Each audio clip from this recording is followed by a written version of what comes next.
அநேகருக்கு ஒரு பெரிய சர்ச்சையா இருக்குது. இயேசுவை பார்க்கணும்னு ரொம்ப ஆசைப்படுறாங்க, அவரை தொடணும்னு ஆசைப்படுறாங்க, அவரை தரிசிக்கணும்னு ஆசைப்படுறாங்க, இதெல்லாம் இருக்குது.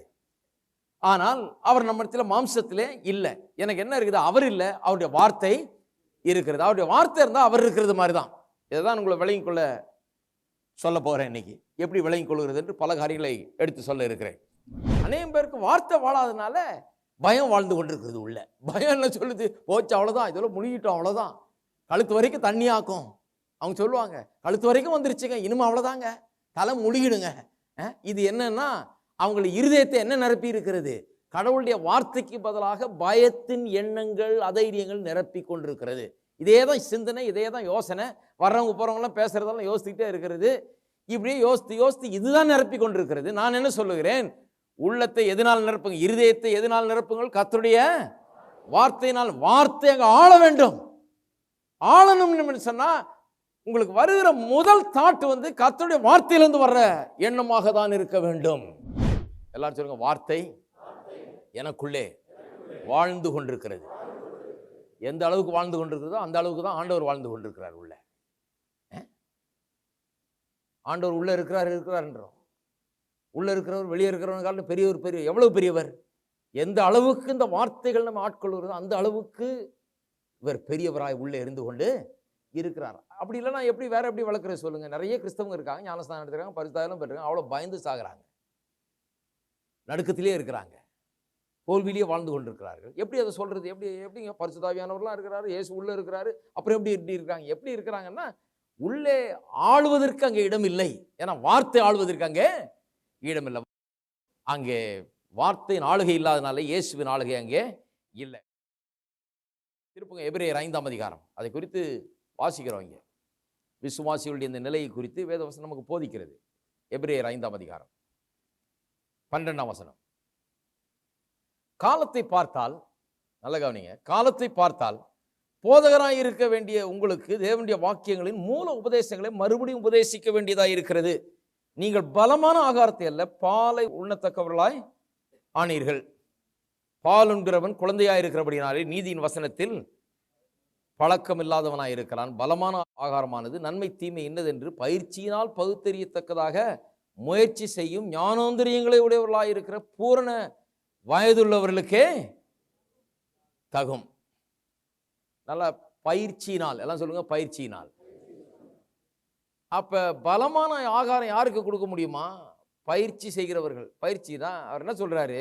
காலத்தை பார்த்தா நீங்க போதகரா இருக்கணும். இன்னைக்கு நிறைய சபைகள் இதுதான் பிரச்சனை. பாருங்க, 50 வருஷமா விசுவாசியா இருப்பாங்க, இந்நேரம் அவங்க ஒரு பாஸ்டர் ஆகி ஒரு பாஸ்டர் மாதிரி இருக்க வேணாமா? ஒரு 50 வருஷம் விசுவாசியா இருந்தா வசனத்தை எடுத்து அருமையா எடுத்து ஜனங்களுக்கு போதிக்கக்கூடிய, புதிய விசுவாசிகளுக்கு சொல்லக்கூடிய ஒரு ஆளா இருக்க வேணாமா? அதான் சொல்றாரு அவர். காலத்தை பார்த்தால் எவ்வளவு நாள் இருக்கிறீங்க, எவ்வளவு நாள் விசுவாசியா இருக்கீங்க, அதை பார்த்தா போதகராக இருக்கிற வேண்டிய நீங்கள். போதகராக இருக்குன்னா எல்லாரும் பாஸ்டர் ஆகிட போறது இல்லை, ஆனால் மற்றவர்களுக்கு போதிக்கக்கூடிய, உங்க வீட்டில் போதிக்கலாமே, நீங்க புதுசாக வர்ற விசுவாசிகளுக்கு எடுத்து போதிக்கலாமே. காலத்தை பார்த்தால் போதகராக இருக்க வேண்டிய நீங்கள் உங்களுக்கு தேவனுடைய வாக்கியங்களின் மூல உபதேசங்களை மறுபடியும் உபதேசிக்க வேண்டியதா இருக்கிறது. முதல்ல இருந்து உங்களை திருப்பி ஆரம்பிக்க வேண்டியதா இருக்குதுன்றாரு. ஏன்னா ஏதோ சபையில இருந்தீங்க, சபையில பாட்டு பாடினீங்க, சபையில காணிக்கை கொடுத்தீங்க, சபைக்கு வந்தீங்க, போனீங்களே ஒழிய அடிப்படை காரியங்கள் வசனத்தை குறித்து உங்களுக்கு விளங்கவில்லை என்று அவர்களுக்கு சொல்லுகிறார். என்ன சொல்றாரு? இவ்வளவு நாள் இருந்தீங்க, நேரம் போதகராக இருக்கணும், ஆனா ஒரு குழந்தைய போல இருந்து கொண்டீங்க. நிறைய விசுவாசிகள் இன்றைக்கு பாட்டில் பால் குடிக்கிற, புட்டி பால் குடிக்கிற குழந்தைகளாக தான் இன்றைக்கு பல இடங்கள்ல இருந்து கொண்டிருக்கிறார். உலகம் முழுவதும் இந்த கதி தான். பாருங்க, நிறைய வருஷம் இருக்கிறாங்க, ஆனால் அவர்களுக்கு மற்றவர்களுக்கு போதிக்கக்கூடியவர்களா இல்லை, எல்லாம் மற்றவர்களை சார்ந்து இருக்கிறார்கள். அவங்களுக்கு ஒரு வியாதினா யாரையாவது கூப்பிட்டு தான் அவங்க தான் ஜெபம் பண்ணுவாங்க. ஹலோ, எல்லாம் அமைதலாயிட்டாங்க. ஒரு வயிற்று வலினா கூட அவங்க பாஸ்டர்கிட்ட சொல்லி அவங்க பாஸ்டர் அவர் ஜெபம் பண்ணணும். அப்படி ஜெபம் பண்ணி இப்போ அந்த வயிற்று வலி கூட போக மாட்டேங்குது. அப்புறம் யாராவது வரம் பெற்ற தேவதாசர் எங்கேயாவது இருக்கிறாங்களா ஊரில், அவங்கள தேடி போகலாம். ஏன்னா அவர் பாஸ்டர் தானே, அவர் பாவம் ஞாயிற்றுக்கிழமை தோறும் பார்த்துக்கிறப்பா, அவருக்கு என்ன இருக்குது? ஸ்டார் ப்ரீச்சர்ஸ் யாராவது இருக்கிறாங்களா, விசேஷ வரம் பெற்ற தேவதாசர்கள் யாராவது இருக்காங்க, அவங்கள்ட்ட அவங்க வரத்தை கொண்டு இதை ஏதாவது இப்படி தான் போகிறாங்க. பாருங்க, ஏன்னா வார்த்தை என்ன சொல்லுகிறது? அவரும் நோய்களை ஏற்றுக்கொண்டு வேதனைகளை சுமந்து தீர்த்தார். அந்த வார்த்தை கொஞ்சம் கூட மரியாதை கொடுக்கறதே கிடையாது, அதை கொஞ்சம் கவனிக்கிறதே கிடையாது. சுகம் என்னுடையது, என்னுடைய உரிமை என்று சொல்லி, என் உரிமைனா நான் போய் எடுத்துக்கொள்ள வேண்டும். இது எப்படி இருக்குன்னா, நல்லா உட்காந்து தாஜ் ஹோட்டலில் டைனிங் ஹாலில் பஃபே டேபிளில் எல்லாம் பெய்டு ஃபார், ஏற்கனவே எல்லாம் பணம் கட்டியாச்சு, உட்கார வச்சிருக்காங்க சாப்பிட்றதுக்கு. அங்கே உட்காந்து ஒருத்தர் ஜெபம் பண்ணிட்டு இருக்கிற, ஆண்டவரே நல்ல ஆகாரத்தை இன்றைக்கு தாரும்.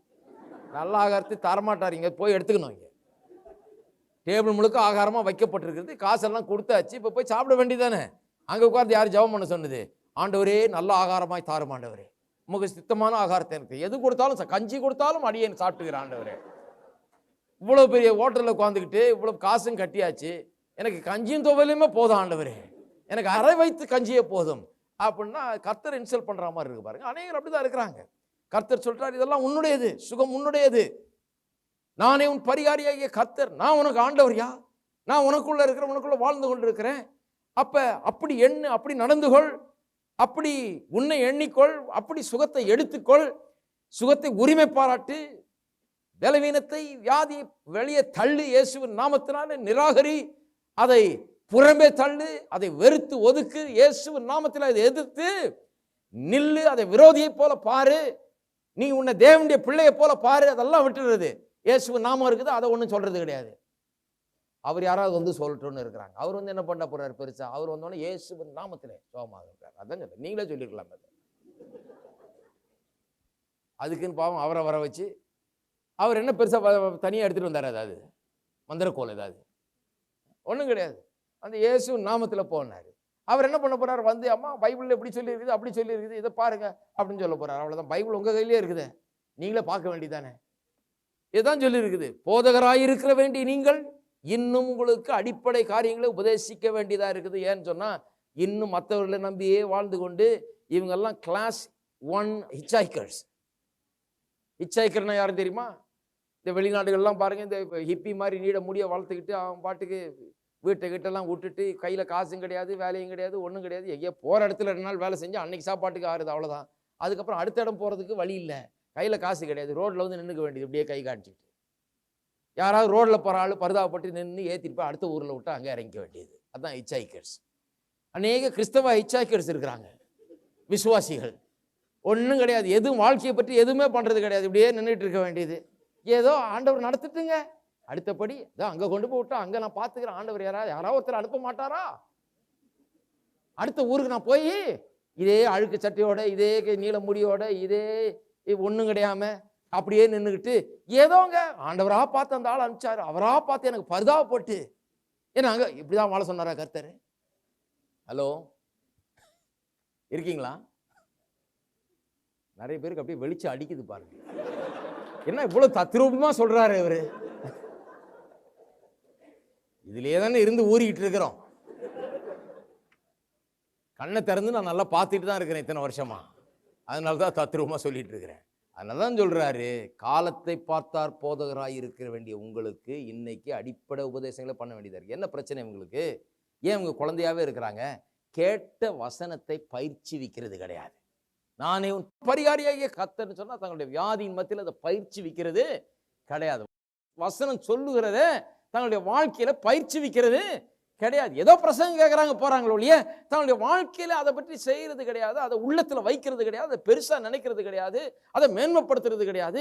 இயேசுவின் நாமத்தை பற்றி சொல்றோம், அதை பெருசா நினைச்சு அதை உள்ளத்துல வச்சு அவருடைய சூழ்நிலையில் அந்த நாமத்தை உபயோகப்படுத்துவது கிடையாது. வார்த்தையின் சத்தியங்களை சொல்றோம், அதை உள்ளத்துல வச்சு அதை காத்து தங்களுடைய சூழ்நிலையில் அதை எண்ணி பார்த்து அதை தியானித்து அதன் மேல அதன் அடிப்படையில் நடந்து கொள்வது, செயல்படுவது கிடையாது. பயிற்சி இல்லாதனால உங்களுக்கு திடமான ஆகாரத்தை தர முடியாது. ஏன்னா சாப்பிட்டதே இன்னும் ஜீரணமாகலையன்ற. பயிற்சி கொடுத்தாதான் ஜீரணம் ஆகும். எக்ஸசைஸ் பண்ணாதான் அது உள்ள போய் கலக்க முடியும் சரியான விதத்தில். அது சொல்றாரு, சும்மா சாப்பிட்டுட்டே இருந்து என்ன பண்ணுங்க, பயிற்சியே இல்லைங்கிறார். இருக்கீங்களா? குழந்தையா இருக்கிற கிறிஸ்தவர்கள். சரி, சில வசனங்களை காண்பிக்கிறேன், துரிதமா போவோம். எபிரேயர் 4:12 எபிரேயர் 4:12 மாஃபெட்ஸ் டிரான்ஸ்லேஷன் என்று ஒன்று இருக்கிறது. அதிலே இப்படி சொல்லப்பட்டிருக்கிறது. அதாவது தமிழில் வாசித்தர் போல, தேவனுடைய வார்த்தையானது ஜீவனும் வல்லமையும் உள்ளதாய். நான் சொன்னேன் இல்லையா, ஜீவனும் வல்லமை உள்ளதான்னா எனக்கு ஜீவன் இருக்குது, அதனால நான் வந்து அசைகிறேன், போகிறேன், வர்றேன், பேசுகிறேன், சிந்திக்கிறேன், செயலாற்றுறேன், தீர்மானங்களை எடுக்கிறேன், காரியங்களை செய்கிறேன், என்ன நினைக்கிறேனோ அதை செய்ய முடிகிறது. அதுதான் ஜீவன் சொன்னா காரியங்களை நடப்பிக்கக்கூடிய ஒரு வல்லமை எனக்குள்ள இருக்கிறது. அப்ப இந்த வசனத்துக்கு ஜீவன் இருக்கிறது. எல்லாம் சொல்லுங்க, வசனத்துக்கு ஜீவன் இருக்குது. அப்ப வசனம் வந்து சும்மா இல்லை, காரியத்தை அது நடப்பிக்கும். இது வந்து ஏதோ ஒரு கொள்கை போதனை கிடையாது. எங்க சபையில வந்து இதுதான் எங்க கொள்கையாக்கும். கொள்கை இல்லைங்க, இது ஜீவன். எல்லாம் சொல்லுங்க, ஜீவன். இது வந்து எங்க டாக்டரின், இது எங்க டாக்டரின் இல்லை, இது ஜீவனுள்ள வார்த்தை, இது ஜீவ வார்த்தை, இதுல ஜீவன் இருக்கிறது. அப்படின்னு என்ன அர்த்தம்? டாக்டரின் என்ன அர்த்தம்?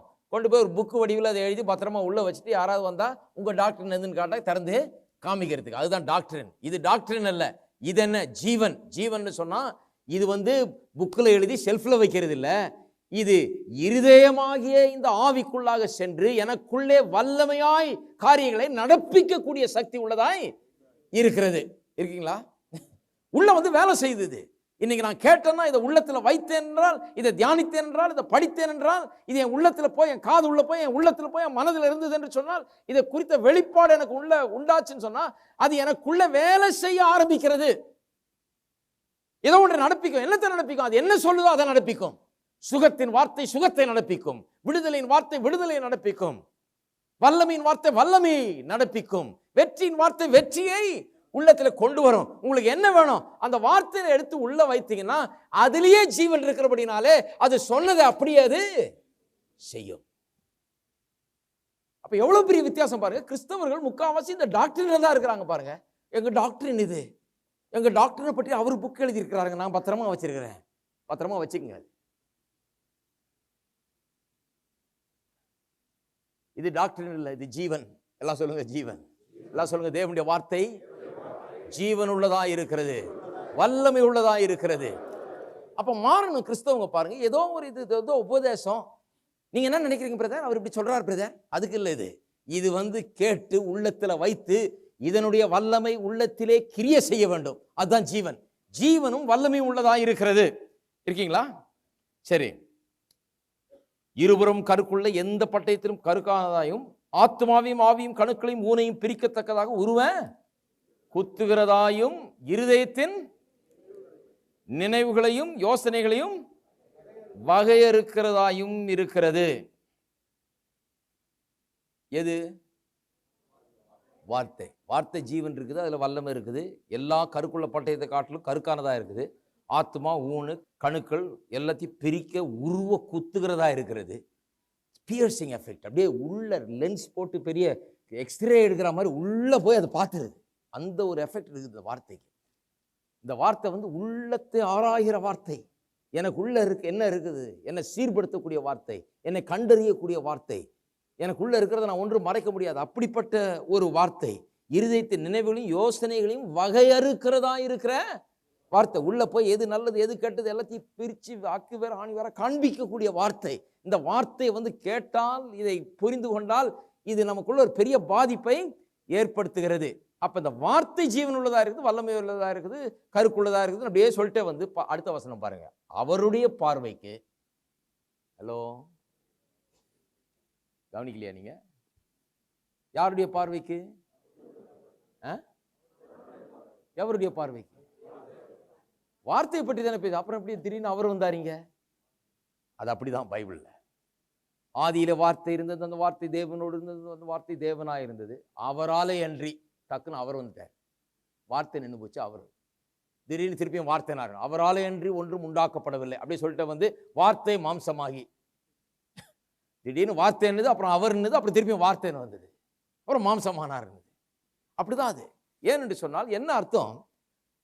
அவர்தான் வார்த்தை, வார்த்தை தான் அவர். வார்த்தையில் அவர் இருக்கிறார், அவர் வார்த்தையா இருக்கிறார், வார்த்தையில் அவர் இருக்கிறார். எனக்குள்ள வார்த்தை இருந்தால் எனக்குள்ள வெறும் வார்த்தை அல்ல, வெறும் போதனை அல்ல, அவர் இருக்கிறார். அவர் ஜீவன் உள்ளவர், அவர் வல்லமை உள்ளவர், அவர் கண்களை உடையவர், அவர் பார்க்கக்கூடியவர், அவர் கண்டு அறியக்கூடியவர், உள்ளங்களை பார்க்கக்கூடியவர், அவர் இருக்கிறார். எல்லாம் சொல்லுங்க, அவருடைய பார்வைக்கு. இப்போ வார்த்தை எப்படி உள்ள போய் எல்லாத்தையும் பார்க்குது அப்படின்னு சொல்லிட்டு இப்ப சொல்றாரு அவருடைய பார்வைக்கு மறைவான சிருஷ்டி.